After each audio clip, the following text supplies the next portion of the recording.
خطبہ جمعہ ہو رہا تھا تو جناب علی المرتضیٰ نے جمعہ روک کے فرمایا بتاؤ بھائی مسلمانوں سب سے بہادر کون ہے؟ بتاؤ۔ لوگوں نے کہا حضور آپ ہی سب سے بہادر ہے، زمانہ جانتا ہے۔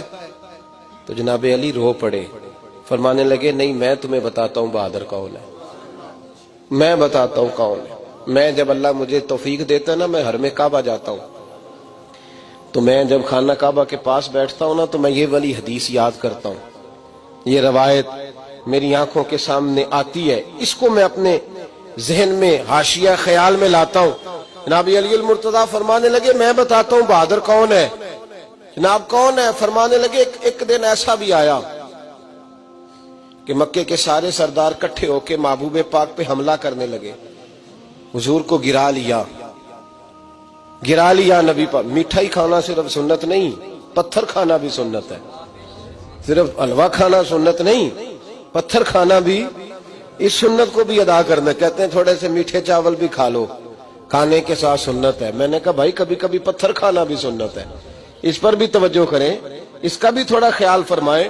کہتے ہیں حضرت علی کے کفار مکہ نے نبی پاک صلی اللہ علیہ وسلم کو گرا لیا اور معاذ اللہ تشدد کرنے لگے۔ فرماتے ہیں کوئی زور زور سے پکار رہا تھا، میرے کانوں میں آواز آئی جب میں گھر میں تھا، کوئی زور زور سے پکار رہا تھا، اور وہ کیا کہہ رہا تھا؟ کوئی ابو بکر کو خبر کرو، کوئی صدیق اکبر کو بتاؤ کہ قریش مکہ محبوب علیہ السلام کو تکلیف دے رہے ہیں، بتاؤ۔ حضرت علی کہتے ہیں جب تک میں باہر نکلا تو میں نے ابو بکر کو دوڑتے ہوئے دیکھا، صدیق اکبر کے پیروں میں جوتا کوئی نہیں، سر پہ ٹوپی کوئی نہیں، تینوں لب دیاں آپ گواچے، سانو اپنی خبر نہیں کوئی۔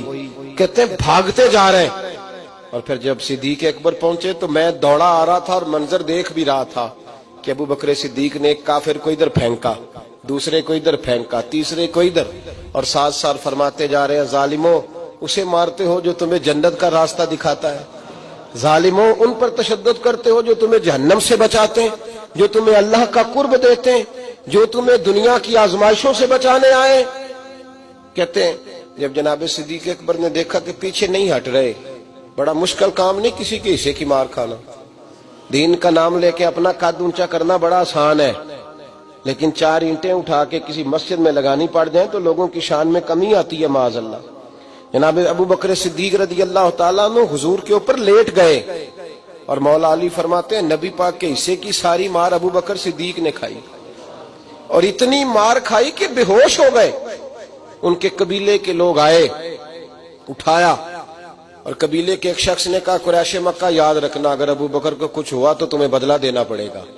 لے گئے۔ ان کی اماں کہتی ہیں ساری رات میں اپنے بیٹے کے زخم دھوتی رہی اور میں روتی رہی، ساری رات میں پٹیاں کرتی رہی اور میں پریشان رہی۔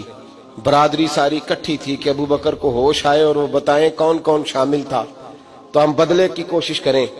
والدہ کہتی ہیں میرے دل میں خیال تھا کہ ابو بکر تو جب بھی اٹھے گا پہلا نام محمد عربی کا لے گا صلی اللہ علیہ وسلم، تو یہ تو ناراض ہو جائیں گے۔ کہتی خیال تھا کہ تھوڑی دیر کے لیے اپنے محبوب کا نام کبھی معاذ اللہ نہ لیں، برادری کٹھی ہے، میرے دل میں خیال تھا، لیکن کہتے ہیں وہی ہوا۔ حضرت سیدنا ابو بکر صدیق کی آنکھ کھلی، کہا حضور کا پتہ بتاؤ۔ اماں کہتی ہیں میں نے کان میں کہا ابو بکر ذرا ٹھہر جا، برادری ساری کٹھی ہے، تو حضور کا نام لے گا تو چلے جائیں گے۔ تو کہتے ہیں ابو بکر اٹھ کے بیٹھ گئے، کہنے لگے جس نے بیٹھنا ہے بیٹھے، جس نے جانا ہے جائے، مجھے برادری کی ضرورت نہیں، مدینے والے محبوب کی ضرورت۔